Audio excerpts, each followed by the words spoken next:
Senator On Abbas Bappi साहब, what was the haste behind presenting the budget, provincial budget? और दूसरा ये कि कुछ फिगर्स अगर लेट्स सपोज कि सरकारी मुलाजमीन की तनख्वाहों में अगर वफाकी हुकूमत 15 से 20%, अल्लाह करे मेरे मुंह में घी शक्कर, कर देती है, तो फिर आप लोगों ने तो 10 से 15% तजवीज़ किया है। तो ये बहुत सारी ऐसी चीज़ें हैं। फिर रेवेन्यू फिगर, हुकूमत जब वफाकी हुकूमत डिसाइड करती है कि इतना फेडरल रेवेन्यू होगा और इसमें सूबे इतना कंट्रीब्यूट करेंगे, तो वो भी एक इशू आएगा। तो जिस तरह अभी राना एहसान साहब कह रहे थे कि there will be various numbers before the federal government presents its budget, तो सूबाई हुकूमत कैसे दे देती है? ज़मीर साहब, पहली तो बात ये कि कहीं पे ये लिखा नहीं हुआ कि पहले वफाक बजट देगा और उसके बाद सूबे देंगे। ये एक पार्लिमानी प्रैक्टिस जरूर थी, लेकिन इसका नंबर से कोई ताल्लुक नहीं। और उसकी एक वजह और बता देता हूं। अगर एफवीआर के नंबर का इंतजार किया जाए कि एफवीआर की कलेक्शन को हमें, तो वो कलेक्शन 30 जून को आती है। बजट हमेशा जून के पहले हफ्ते में आ जाते होते हैं। सो ऑब्वियसली 30 जून की फिगर तो पहले आ नहीं सकती। सो एफवीआर कलेक्शन को बजट से जोड़ना मेरे ख्याल में वैसे ये थोड़े समझ से बालातर है, नंबर 1। नंबर 2, मैं वैसे हैरान हूं कि जब एक अभी जैसे कि हमेशा एफबीआर का फिगर आता है और फिर वो सूबे के मुताबिक अपना बजट बनाते हैं। एनएफसी अवार्ड में जो कल मीटिंग, अगर बजट मेकिंग प्रोसेस को कोई अंडरस्टैंड करता है तो पहले एफबीआर का नंबर आता है, बाद में वो सूबे बजट बनाते हैं। अरब रुपए का जो उसका बजट है, जो बैलेंस फेडरेशन ने उसको पे करना था, आप रोक के रखेंगे, वो मुलाजमीन की तनख्वाहें ना देने के काबिल रहे, तो वो क्या करेगा? उसने अपना बजट देना है। जब सूबे ने अपने आप पे ही चलना है, तो फिर वो वफाक की तरफ क्यों देखेगा?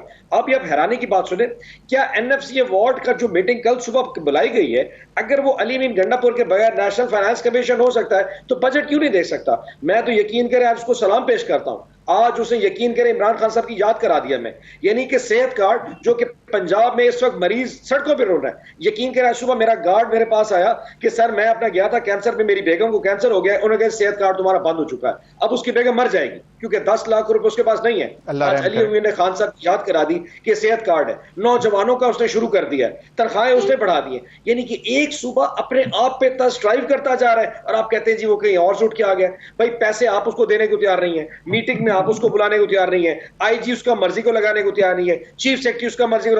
उसने हमारी 2,86,000 टन गंदम पंजाब की किसान की परचेज की है, जो कि मरियम नवाज शरीफ ने एक बोरी एक दाना खरीदने स्टार्ट कर दिया है। आज उसकी वजह से हमारे पंजाब में 400 रुपया मन गंदम का रेट चढ़ गया है, जस्ट बिकॉज केपी पंजाब की गंदम खरीद रहा है। लेकिन फाबिया वहां पे स्मगलिंग के ऊपर नाम के ऊपर एक नोटिफिकेशन जारी कर दिया, बखर में गाड़ियां रुक चुकी हैं, प्राइसेस फिर नीचे आने। यानी कि ये वो माइंडसेट है कि एक शख्स बप्पी साहब, ये तो मुझे याद पड़ता है पंजाब हुकूमत ने डिनाई किया था कि हमने कोई रिस्ट्रिक्शन नहीं लगाई है इंटर प्रोविंशियल मूवमेंट पे भी। आप नोटिफिकेशन भेजता हूं, I'll just send नोटिफिकेशन। उसमें लिखा हुआ है कि पंजाब से केपी के में स्मगलिंग हो रही है। बेहतरीन किस्म के ऑफिसर्स जो फूड की चेक पोस्ट है वो पंजाब और केपी के चेक पोस्टों पे लगा दिए जाएं ताकि पंजाब से जो स्मग्लिंग उसको रोका जा सके।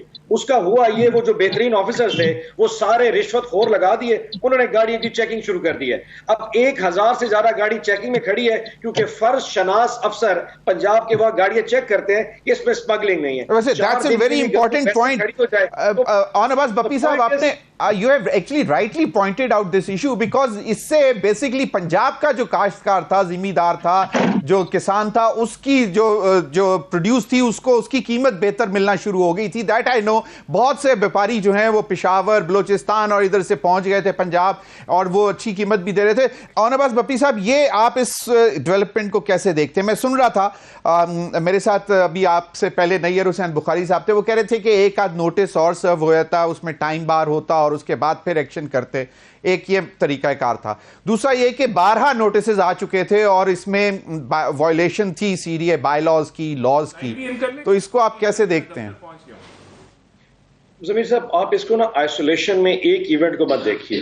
दफ्तर गिराना कोई इतना बड़ा इशू नहीं है, ये it's a series of events. ये तो एक आखिरी इवेंट कल रात का है तो हमारी मेमोरी याद आ गया। दफ्तर गिरा दिया, खान साहब को जेल में डाल दिया, बुशरा आपा के हवाले से जो एक तज़हीक अमेज कैंपेन थी वो भी चल गई। हमारा नजरिया नहीं टूटा। दफ्तर टूट सकते हैं, हमारा लीडर नहीं टूट सकता। Very frankly it's an ideology जो कि पाकिस्तान में काम कर रही है, वो दफ्तर तोड़ने से नहीं रोक सकती। रऊफ हसन के साथ जो हुआ, ये चीजें मैटर नहीं कर रही हैं। जजों के साथ जो सेनेट में किया गया, जो तकरीर करके उनकी बेतौकीरी की गई, ये सब डेस्परेशन शो कर रहा है। ये शो कर रहा है कि इनको खौफ है कि महीने डेढ़ में कहीं खान साहब निकलने वाले। एक फोटो अगर इतना तहलका मचा सकती थी तो खान साहब का सिर्फ अडियाला से बाहर निकलना कितना तहलका मचा सकता है। ये सिर्फ डेस्परेशन है। आप सब इवेंट्स को देखें, इससे पहले वो 6 प्रेस कॉन्फ्रेंस इस्लामाबाद में करना, जजेस पे चढ़ाई करना, फिर नवाज शरीफ का सेंट्रल वर्किंग कमेटीज पे जजेस पे चढ़ाई करना, तारड़ साहब का जो है ना प्रेस कॉन्फ्रेंस करना, फिर आजम तारड़ का हमारे सेनेट में आके फिर जजेस पे। ये शो कर रहा है कि इनको लग रहा है कि इमरान खान साहब बाहर निकलने वाले। बच तो 2 केस गए ना, एक हमारा इद्दत वाला केस बच गया और एक आखिरी साइफर में इंशाल्लाह जल्दी जमानत है, 29 में इद्दत में भी हो जाएगी। जस्ट इमेजिन खान साहब कमिंग आउट। ये सब डेस्परेशन नजर आ रही है, किसी तरह फंसाया जाए, इनको डिस्टर्ब किया जाए। Doesn't matter at all. People have gone beyond it. इनको समझ नहीं है कि नीचे कितना बड़ा इनकलाब है। ट्विटर बंद करने से, डेफेमेशन लॉ पंजाब में लाने से ये कुछ भी नहीं रोक पा रहे। And I am so happy कि अब वो औखा टाइम हमारा गुजर चुका है। औखा टाइम अब किसी और का आने वाला है। सो ये छोटे मोटे इवेंट्स डजंट मैटर। आप इस तरह के 100 दफ्तर और गिरा दे, क्या फर्क पड़ेगा? जब हमारी बारी है फिर दफ्तर बना लेंगे।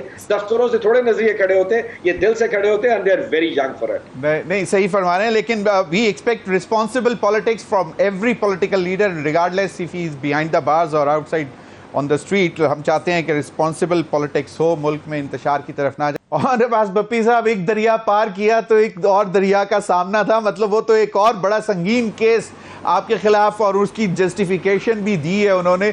तो इस पर आप क्या देखते हैं? उस्मा बुखारी के ऊपर कमेंट मैं मुनासिब नहीं समझता। वो ये एहसान साहब का इशू और इनकी पार्टी का इशू होगा, लेकिन एक वैसे एक जनरल कमेंट के ऊपर डिस्कशन करना चाहूँ। पहले कौन सी कमी रखी हुई हमारे साथ? वैसे कौन सी जगह पे हमें लीवरेज दिया गया? वेरी फ्रैंकली, अगर आप शुरू करें 9 मई के इस्तेमाल करके उसके कंधे के ऊपर, पूरी नून लीग 9 मई अपने कंधे पे रखती है और फायरिंग शुरू कर देती है। एक इदारे के ऊपर चढ़ के हमारे ऊपर चढ़ना शुरू कर देता है। This is a desperate account. अभी नवाज शरीफ के पास या नून लीग के पास बेचने को कुछ नहीं है, तो बैठ के जनाब 9 मई करना शुरू कर देते हैं। हमारे साथ किस किस्म की कमी है? आपको मैं सिर्फ वो 2-4 चीजें बता दूं आपको।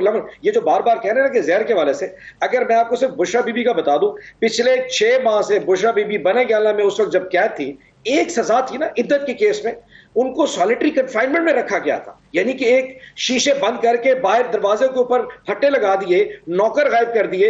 एक हफ्ते तक वो खातून अकेली रही है। This is desperate. आप किसी को जहर देने की बात करते हैं, आपने उनको साइकोलॉजिकली इतना टॉर्चर करने की कोशिश की है। खान साहब 2 हफ्ते में जहां पे रहे, अब जहर को छोड़ दे चले।